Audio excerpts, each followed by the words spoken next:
Nomenclature क्या है कि हाइपरमेट्रोपिया जो टोटल होता है उसमें हमारे पास लेटेंट प्लस मैनिफेस्ट होता है, ठीक है, और manifest further facultative plus absolute से मिलकर बना होता है। अब इसको हम देखते हैं होता क्या है ये। सिंपल सी आपने एक बात समझनी है। फॉर एग्जांपल कोई ऐसा बंदा है जिसको दूर का नज़र नहीं आ रहा, ठीक है। अब वो क्या करता है, आपने देखा होगा बहुत से जो जिनकी नज़र कमज़ोर होती है ना, वो क्या करते हैं कि जब उनकी ग्लासेस जो हैं वो फॉर एग्जांपल गुम गई हैं, ठीक है, वो ढूंढ रहे हैं अपनी ग्लासेस, ठीक है, तो वो क्या करते हैं, दूर देख रहे होते हैं तो अपनी ना आईज़ को ऐसे छोटा सा कर लेते हैं, ऐसे करने की कोशिश करते हैं किसी तरह हमें नज़र आ जाए ना दूर का। उनके पास ग्लासेस नहीं है, हालांकि उनको जो है वो मायोपिक थे, ठीक है, अब उन्होंने दूर देखना है, तो वो क्या करते हैं, अपनी ऐसे अकोमोडेशन करने की कोशिश करते हैं। तो जब वो अकोमोडेशन करते हैं ना, तो उनको ना थोड़ा सा नज़र आना शुरू हो जाता है, पूरी तरह नहीं नज़र आता, अभी भी इमेज ब्लर होती है, लेकिन एज़ कम्पेयर टू पहले अब उनको ज़्यादा अच्छा नज़र आता है। तो इसको हम अकोमोडेशन कहते हैं। तो वो पेशेंट जो है, जो दूर का देखना चाह रहा है लेकिन उसके पास अभी ग्लासेस नहीं है, फॉर एग्जांपल वो मतलब गुम गई हैं, ठीक है, और फिर वो ऐसे अकोमोडेशन करने की कोशिश करता है कि किसी तरह मुझे नज़र आ जाए, ठीक है।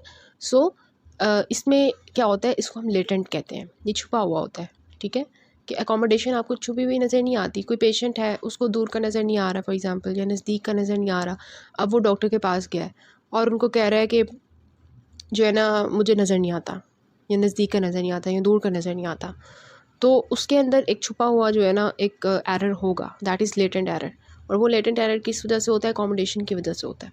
तो लेटेंट हाइपरमेट्रोपिया क्या होता है, amount of hypermetropia which is corrected by the normal physiological tone of the ciliary body, ठीक है। तो उसने क्या किया कि उसको जो है नज़दीक का नज़र नहीं आ रहा था, उसने ऐसा मतलब उसकी आई ने जो है अकोमोडेट करने की कोशिश की कि किसी तरह उसको नज़र आना शुरू हो जाए।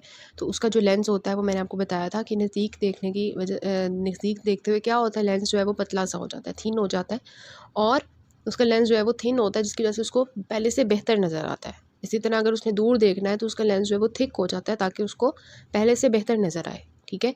ये सिंपल सी चीज़ होती है, इसको हम अकोमोडेशन कहते हैं। तो अब एक पेशेंट आया है डॉक्टर के पास और आके कहते हैं मुझे नज़दीक का नज़र नहीं आता, ठीक है, और उसकी जो आई है वो अकोमोडेट करने की कोशिश कर रही होती है और उसका लेंस जो है वो थिन होने की कोशिश कर रहा होता है। तो ऐसे ऐसे पेशेंट की अगर हम रिफ्रैक्टिव एरर चेक करते हैं और हमने उसको ग्लासेस देनी होती हैं, तो ऐसे हो सकता है ना कि अकोमोडेशन की वजह से हम उसको प्रॉपर ग्लासेस का नंबर ना दे सकें, ठीक है। तो हम उसको क्या करते हैं कि उसके अंदर उसकी आइज़ में क्या डालते हैं, हम उसको एट्रोपिन दे देते हैं ताकि उसकी जो सिलियरी बॉडी ने अकोमोडेशन में हेल्प करनी थी। ये जो अकोमोडेशन होती है ना लेंस की, लेंस का पतला होना, थिक होना, ये होता ही इस वजह से है कि हमारी सिलियरी बॉडी की हेल्प से। अब हम क्या करते हैं, ऐसे पेशेंट को साइक्लोप्लेजिक देते हैं। नज़र चेक करवाने से पहले उसके अंदर हम कतरे डालते हैं, ठीक है, एट्रोपिन के कतरे डाल देते हैं, जिससे उसकी जो है वो सिलियरी बॉडी काम करना छोड़ देती है, अकोमोडेशन करने छोड़ देती है। और अब नॉर्मली जो है वो पेशेंट क्या होगा, हम उसका रिफ्रैक्टिव एरर चेक कर पाएंगे, ठीक है। सो द लेटेंट हाइपरमेट्रोपिया, जिसमें क्या होता है, हमारी बॉडी जो है, हमारी जो आई है, वो खुद अकोमोडेट करने की कोशिश करती है और ज़्यादा से ज़्यादा वो 1 डायोप्टर कर सकती है, ठीक है।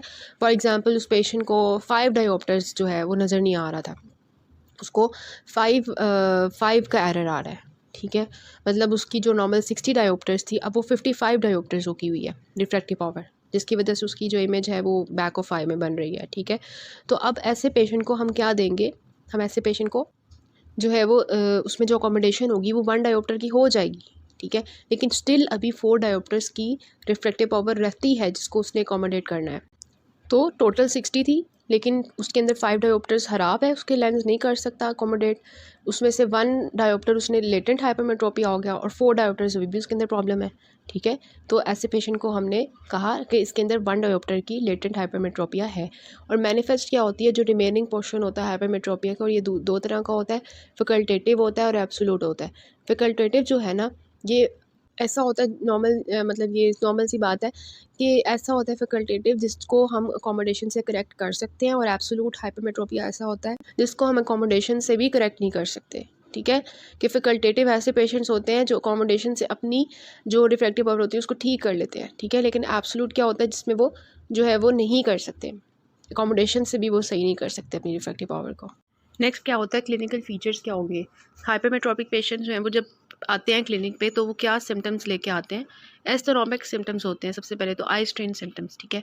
जब उनकी आई जो है वो अकोमोडेट नहीं कर पाती, वो सस्टेन्ड अकोमोडेटिव एफर्ट्स जो है वो कर रहे होते हैं, ठीक है, कि किसी तरह जो है हम कंपनसेट कर ले, अपने हाइपरमेट्रोपिया को अकोमोडेट करने की कोशिश कर रहा होता है उनका, ठीक है। नॉर्मली देखें ऐसे तो नहीं होता ना कि अल्लाह ताला ने हमारे ना सिस्टम एक रखा हुआ है ना कि अगर किसी को नज़दीक का नज़र नहीं आ रहा तो वो अपनी तरफ से तो कोशिश कर ले उसकी आए किसी तरह इसको नज़र आना शुरू कर ले, मतलब हो जाए, तो वन डायोटर ज़्यादा से ज़्यादा वो अकोमोडेट करने की कोशिश करती है और उसके अंदर सिम्टम्स नहीं आते। लेकिन अगर उसको ज़्यादा प्रॉब्लम है, ज़्यादा उसका रिफ्रैक्टिव एरर हुआ है ख़राब, तो उसकी वजह से फिर उसको आई स्ट्रेन सिम्टम्स आना शुरू हो जाते हैं। उसकी आई जो है जो अकोमोडेट करने की कोशिश करती है ना, तो फिर क्या होता है कि उसकी सस्टेन्ड जो है वो कंट्रैक्शन ऑफ सिलियरी बॉडी होती है और उसकी वजह से जब वो नज़दीक देख रहा होता है, ज़्यादा काम कर रहा होता है, तो अब एक लिमिट होती है ना अकोमोडेट करने की। अब हर वक्त वो बुक पढ़ रहा है और उसकी आई जो है वो अकोमोडेट करने की कोशिश कर रही है, तो वो थक जाएगी ना, ज़्यादा से ज़्यादा थकना शुरू हो जाएगी हमारी आई कि अब नहीं मैं दोबारा, हम नहीं मैं और कर सकती, अब तुम और करो, इसका ऑल्टरनेटिव लेके आओ। तो जब ज़्यादातर जो है ये शाम के टाइम होता है, शाम के टाइम उसको ज़्यादा ये सिम्टम्स आते हैं। और कौन से आते हैं कि उसकी जब वो ज़्यादा अकोमोडेट करने की कोशिश करता है, उसको सर दर्द होता है और फोकसिंग प्रॉब्लम्स होती हैं, टायर्डनेस हो जाती है, फ्रंटल हेडेक होती है, वाटरिंग होती है आई से, ठीक है, फोटोफोबिया होना शुरू हो जाता है, ठीक है। उसके अलावा क्या होता है, डिफ्रैक्टिव विजन विद द एस्थेनोपिया, कि जब अकोमोडेटिव एफर्ट्स नहीं होते, मतलब वो कोशिश कर रही होती है आए कि किसी तरह अकोमोडेट हो जाए, लेकिन वो अकोमोडेटिव एफर्ट्स किसी काम नहीं आते ना, तो फिर उसको कहते हैं डिफेक्टिव विजन विद एस्थेनोपिया, कि अकोमोडेट नहीं हो पा रहा उससे, और फिर आई के सिम्टम्स भी आ रहे हैं, स्ट्रेन के सिम्टम्स भी आ रहे हैं सारे जो मैंने आपको बताए हैं, और साथ में विजन प्रॉब्लम भी है। फिर होता है डिफेक्टिव विजन ओनली, कि जिसमें क्या होता है कि अकोमोडेशन जो है वो करेक्ट नहीं हो रही होती, लेकिन रिफ्रैक्टिव पावर जो है वो बहुत ज़्यादा हाई होती है, ठीक है, कि रिफ्रैक्टिव पावर इतनी हाई है कि अब जो है ना हमारी आई जो है वो इसको करेक्ट ही नहीं कर सकती। फॉर एग्जांपल कुछ ऐसे लोग होते हैं ना जिनका आई का नंबर बहुत ज़्यादा होता है ग्लासेस का, कि उनको 6 to 7 जाके उनका नंबर होता है, तो हमारी आई तो सिर्फ 1 डायोप्टर कर सकती है। तो ऐसे लोगों को क्या होता है कि विजन प्रॉब्लम होती है जस्ट, और उनके अंदर कोई एस्थेनोपिया के साइंस नहीं आते। ज़रूरी नहीं है कि हर पर्सन के अंदर ये एस्थेनोपिया के साइंस आएँ, ठीक है। उन लोगों के अंदर आते हैं जो अकोमोडेशन करने की कोशिश बहुत ज़्यादा कर रहे होते हैं, और जब वो कोशिश कर रहे होते हैं, देखें डिफेक्टिव विजन ऑफ एस्थेनोपिया में क्या होता है कि अकोमोडेशन कोशिश हो रही होती है, आए कोशिश कर रही होती है, तो फिर एस्थेनोपिया के साइंस आएंगे ना, और साथ में विजन प्रॉब्लम होगी। डिफेक्टिव विजन में क्या होता है कि अकोमोडेशन हो ही नहीं रही होती, जिसकी वजह से एस्थेनोपिया के साइंस ही नहीं आते। फिर कन्वर्जेंट स्क्विंट जो होती है ये ज़्यादातर बच्चों के अंदर होती है, और इसमें क्या होता है कि जब बच्चों के अंदर बहुत ज़्यादा हाइपरमेट्रोपिया हो, फॉर एग्जांपल 5 डायोप्टर से अबव हो, तो फिर जो है वो बहुत ज़्यादा एक्सेसिव अकोमोडेशन करने की वो कोशिश कर रहे होते हैं, ठीक है। वो कोशिश कर रहे होते हैं किसी तरह हम जो है वो देख लें। अब खुद सोचें एक बच्चा है, ठीक है, और उसके अंदर 5 डायोप्टर्स का हाइपरमेट्रोपिया हुआ है, ठीक है। अब उसको 5 डायोप्टर का लेंस चाहिए कि वो हाइपरमेट्रोपिया ठीक हो, लेकिन वो अभी डॉक्टर के पास नहीं गया, तो वो क्या कर रहा है कि वो फॉर एग्जांपल उसको उसकी मदर देती है, ये लो बुक पढ़ लो तुम। अब वो बुक पढ़ने की कोशिश कर रहा होता है। अब वो जब बुक पढ़ने की कोशिश कर रहा होता है, तो जब आप खुद सोचें कि जब आप नज़दीक देख रहे होते हैं, तो आपके जो अंदर वाले वो होते हैं, जो आईबॉल है, वो कहाँ पे कोशिश कर रहा होता है देखने की, दरमियान में, ऐसे दरमियान में हो जाती है ना आपकी आंखें। अब वो दरमियान में जब वो कॉन्स्टेंटली ऐसे कोशिश कर रहा होता है ना, तो उसको कन्वर्जेंट स्क्विंट हो जाता है। स्क्विंट आपको पता ही है ना क्या होता है, बैंगापन होता है। तो जब वो ऐसे देखने की कोशिश कर रहा होता है, तो उसके जो आई बॉल्स हैं वो ऐसे अंदर की तरफ शिफ्ट हो जाते हैं, उसको हम कन्वर्जेंट स्क्विंट कहते हैं, ठीक है। और इसके अलावा जो है पेशेंट को कन्वर्जेंट स्क्विंट के अलावा स्क्विंट स्ट्रैबिस्मस होता है। स्ट्रैबिस्मस क्या होता है कि the misalignment of the visual axis of the two eyes की, ठीक है, कि एक आई का जो विजुअल एक्सिस है, विजुअल एक्सिस क्या होता है कि जिस एक्सिस पे एक इमेज जो है वो रेटिना पे फॉर्म हो रही होती है, उसको हम विजुअल एक्सिस कहते हैं। अब एक आई का जो विजुअल एक्सिस है वो बिल्कुल ठीक होता है ना, और दूसरा जो विजुअल एक्सिस होता है, ठीक है, उसमें वो थोड़ा ख़राब हो गया होता है इसमें कन्वर्जेंट स्क्विंट में ना। तो इस वजह से जब मिस अलाइनमेंट हो जाती है ना, दोनों, एक की विजुअल एक्सिस ठीक है, दूसरे की विजुअल एक्सिस ख़राब हो गई है, तो इसको हम कहते हैं कि स्क्विंट स्ट्रैबिस्मस, ठीक है।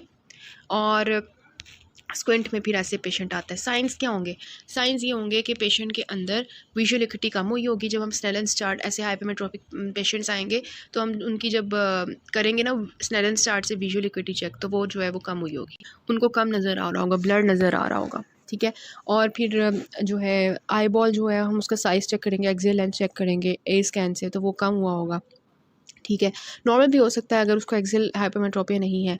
कॉर्नियल डायमीटर हम चेक करें तो क्या होगा, फ्लैट हुआ होगा। फंडस को एग्जामिन करेंगे तो क्या होगा, उसमें हमें सूडो पैपिलोडीमा नज़र आ सकता है।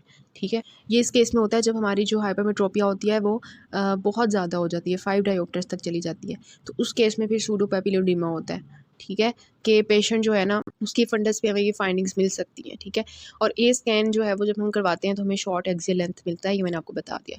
इसके बाद डायग्नोसिस हम किस तरह से करते हैं, हम रेटिनोस्कोपी करते हैं। रेटिनोस्कोपी से आपने याद रखना है हम इसमें रिफ्रैक्टिव एरर चेक करते हैं। कभी भी ये नहीं कहना कि आपको कोई आके सर पूछ रहे हैं कि रेटिनोस्कोपी से आप क्या करते हो, तो बच्चे जो है वो कहते हैं कि इसे हम रेटिना चेक करते हैं। नहीं, रेटिनोस्कोपी से हम रेटिना चेक नहीं करते, इससे हम रिफ्रैक्टिव एरर चेक करते हैं। ठीक है, और इसमें रेटिनोस्कोपी ऑब्वियसली हम करेंगे तो रिफ्रैक्टिव एरर मिलेगा हमें। ए स्कैन हम करवाएंगे तो हमें एक्सियल लेंथ कम मिल सकता है। ठीक है, और नॉर्मल एज वेरिएशन ये बता रहे हैं कि जो बर्थ होती है ना उस पे क्या होता है, सारे बच्चे जो होते हैं ना वो हाइपरमेट्रोपिक होते हैं। ठीक है, 2.5 से 3, मतलब कि अभी ना बच्चे की जो रिफ्रैक्टिव पावर है वो इतनी अच्छी डेवलप नहीं हुई हुई, जिसकी वजह से वो नॉर्मली हाइपरमेट्रोपिक होते हैं बर्थ पे। ठीक है, तो ऐसे बच्चों को नज़दीक की चीज़ें नहीं नज़र आती कि उसकी वो छोटा सा बच्चा अभी पैदा हुआ है, उसकी मामा उसके पास आई हुई है। ठीक है, उसको देख रही हैं तो उसको उसकी मामा ब्लर नज़र आएंगी। ठीक है, क्योंकि वो हाइपरमेट्रोपिक होते हैं। ठीक है, ये आपको पता होना चाहिए, उनको इतना नज़र नहीं आता, नज़दीक की चीज़ें नहीं नज़र आती बच्चों को।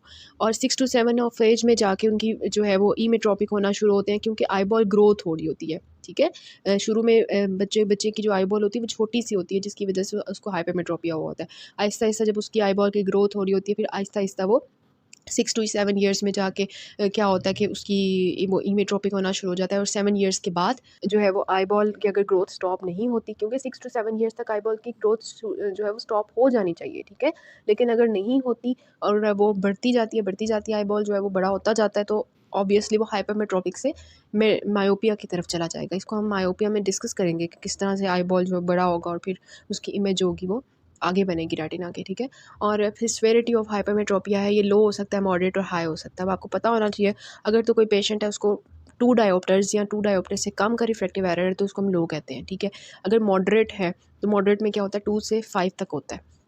ठीक है, और हाई में क्या होता है कि 5 से भी ज़्यादा का रिफ्रैक्टिव एरर होता है। ठीक है, ये आपको इसकी वैल्यूज़ आनी चाहिए। फिर कॉम्प्लिकेशंस हैं। कॉम्प्लिकेशंस क्या होता है कि एम्ब्लायोपिया जो है वो बहुत कॉमन होता है हाइमेट्रोपिया में और यूनिलेटरल हाइपरमेट्रोपिया में। ठीक है, एम्ब्लायोपिया एक्चुअली ये होता है कि हमारी आई जो होती है वो लेज़ी हो जाती है। ठीक है, अगर कोई ऐसे पेशेंट्स हैं जो हाइपरमेट्रोपिया के हैं, ठीक है, मतलब उनके अंदर हाइपरमेट्रोपिया है, उनको नज़दीक का नज़र नहीं आता। ठीक है, और वो डॉक्टर के पास भी नहीं जाते कि कुछ हम लगा लें, तो इसकी कॉम्प्लिकेशंस क्या हो सकती हैं, एम्ब्लायोपिया हो जाता है। एम्ब्लायोपिया में ऐसे होता है कि हमारा जो ब्रेन होता है वो कि जब उनकी वो रिफ्रैक्टिव एरर करेक्ट नहीं होता ना, तो हमारी जो ब्रेन होता है वो फिर उसकी विजुअल जो होती है ना, विजन जो नॉर्मल हमारी आई की होनी होती है, उसकी फिर विजुअल डेवलपमेंट ही नहीं होती लाइफ के शुरू में। ये ज़्यादातर बच्चों में होता है। अगर बच्चों की हमने रिफ्रैक्टिव एरर सही नहीं करवाई होती ना, तो उनकी जो ब्रेन होती है ना वो एबनॉर्मल विजुअल डेवलपमेंट की वजह से एक आई की जो विजन होती है अगर वो यूनिलेटरल है तो वो जो है वो नॉर्मल हो जाए, मतलब नॉर्मल से कम होती है। और ऐसे लोग जो है वो एम्ब्लायोपिक हो जाते हैं, उनकी आई जो होती है वो लेज़ी हो जाती है। ठीक है, अपना वो काम नहीं कर पाती।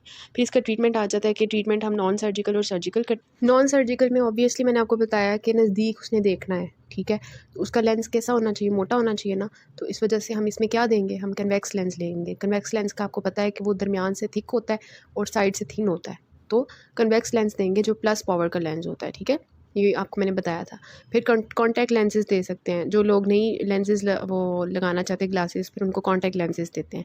ठीक है, जो यंग चिल्ड्रन होते हैं जो 6 से 7 ईयर से छोटे होते हैं ना, अगर वो फॉर एग्जांपल आप ओपीडी में बैठे हुए हैं और आपके पास वो 6 से 7 से कम का बच्चा आ जाता है एज का, तो वो आपको आके कहता है कि मुझे नज़र नहीं आता, तो आपने उसको कभी भी जो है ना इस तरह की कॉन्टैक्ट लेंसेज या कॉन्वेक्स लेंसेज नहीं दे देने। ठीक है, उसको आपने कहना है कि जब आप 6 से 7 साल से ज़्यादा हो जाओगे ना, बड़े हो जाओगे, तो फिर आपको जो है वो, अगर आपको फिर भी प्रॉब्लम होती है तो फिर आप मेरे पास आएँ, अभी आपका ठीक हो जाएगा, आपको कोई करेक्शन की ज़रूरत नहीं है। लेकिन अगर उनका जो है 3 to 5 डायोप्टर्स का प्रॉब्लम है, या उनको उनको कन्वर्जेंट स्क्विंट है, ठीक है, स्क्विंट हुआ है, फिर आपने उनकी करेक्शन करनी है। ठीक है, लेकिन अगर थोड़ा सा है ना हाइपरमेट्रोपिया, तो फिर आपने उनकी कोई उनको एड्स नहीं देनी। अगर 3 to 5 डायोप्टर से ज़्यादा है, मतलब उनकी जो है मॉडरेट या हाई जो है ना हाइपरमेट्रोपिया है, तो फिर आपने उनको करेक्शन देनी है, या आपको नज़र आ रहा है कि स्क्विंट हुआ है तो फिर आपने देनी है, अदरवाइज़ नहीं देनी। ठीक है, ओल्डर चिल्ड्रन में बता रहे हैं कि फुल करेक्शन करनी है हाइपरमेट्रोपिया की। ठीक है, और यंग अडल्ट्स में अगर तो हाइपरमेट्रोपिया 3 डायोप्टर से कम का है और साथ में उनको नज़र भी बिल्कुल ठीक आ रहा है, सिम्टम्स भी नहीं है, मतलब उनको एस्थेनोपिक सिम्टम्स नहीं आ रहे, तो हम उनकी करेक्शन मोस्टली नहीं करते। ठीक है, और फिर आपकी सर्जिकल ट्रीटमेंट आ जाती है। इसमें we have the 3 surgical procedures, जिसमें सबसे पहले फ़ोटो रिफ्रैक्टिव केरेक्टमी है, और फिर लेज़िक है, और फिर कंडक्टिव केराटोप्लास्टी है, ठीक है। अब इनकी जो है ना मेजर इसमें ये होता है कि सर्जरी में हमारा मेन जो एम होता है वो ये होता है कि जो कर्वेचर जो है वो लेस हुआ हुआ है ना अगर पेशेंट का, तो कॉर्निया का या लेंस का, तो हमने उस कर्वेचर को जो है ना थोड़ा सा थिक करना होता है, ये एम होता है हमारा, ठीक है, ताकि वो हाइपरमेट्रोपिया जो है वो ठीक हो जाए, ठीक है, और इमेज जो है वो रेटिना पे बने, पीछे ना बने उसके। तो सर्जरी में हमें फोटो रिफ्रैक्टिव कैरेक्टमी करते हैं। इसमें क्या होता है कि जो पेरिफेरल कॉर्निया होती है ना, interior surface of the cornea, उसको हम एब्लेट करते हैं, ठीक है, ताकि वो स्टीपर हो जाए, मतलब उसकी जो फ्लैट कॉर्निया हुई हुई थी वो थोड़ी सी मोटी हो जाए, ठीक है, स्टीप हो जाए। और ये आपने याद रखना है कि इसमें 2 डायोप्टर्स का जो हाइपरमेट्रोपिया होता है ना, ठीक है, जो लो वाला हाइपरमेट्रोपिया होता है वो करेक्ट हो सकता है, ठीक है। लेकिन कोई ऐसा पेशेंट आ जाता है जिसका 2 डायोप्टर से ज़्यादा है, 4 डायोप्टर्स की करेक्शन चाहिए उसको, तो फिर हम लेज़िक करते हैं। लेज़र इन सीटो केराटोमाइलिसिस हम इसको कहते हैं। इसमें क्या होता है कि सबसे पहले हम पेशेंट को जो है वो एनेस्थीसिया देते हैं, ठीक है, कॉर्निया पे। फिर हम क्या करते हैं कि कॉर्निया का फ्लैप उठाते हैं, उसके ऊपर हम लेज़र सर्जरी करते हैं, लेज़र डालते हैं। लेज़र से क्या होता है कि फिर वो जो कॉर्निया की, मतलब इसमें भी यही मेन एम होता है कि कॉर्निया जो है उसकी स्टीप हो जाती है, उसका कर्वेचर थोड़ा सा मोटा हो जाता है, ठीक है। और फिर हम फ्लैप दोबारा से ऊपर लगा देते हैं, और इससे ये होता है कि पेशेंट का जो कर्वेचर होता है वो थोड़ा सा थिक हो जाता है, ठीक है, लेज़िक हो गया। इसके बाद कंडक्टिव केराटोप्लास्टी होती है, इसमें हम radio frequency energy corneal stroma में डालते हैं। उससे भी यही होता है कि जब कॉर्नियल स्ट्रोमा में हम जो है वो एनर्जी डालते हैं तो उससे क्या होता है कि हाइपरमेट्रोपिया जो है वो ठीक हो जाता है, उसकी जो है रिफ्रैक्टिव पावर ज़्यादा हो जाती है, ठीक है। मेजर एम हमारा यही होता है कि हमने रिफ्रैक्टिव पावर ज़्यादा करनी है, ठीक है, जो काम हुई हुई है इसमें, और ये करेक्ट कर सकता है लो टू मॉडरेट हाइपरमेट्रोपिया, मतलब 2 to 5 डायोप्टर्स का ये करेक्ट कर सकता है, ठीक है। So this was all about the hypermetropia.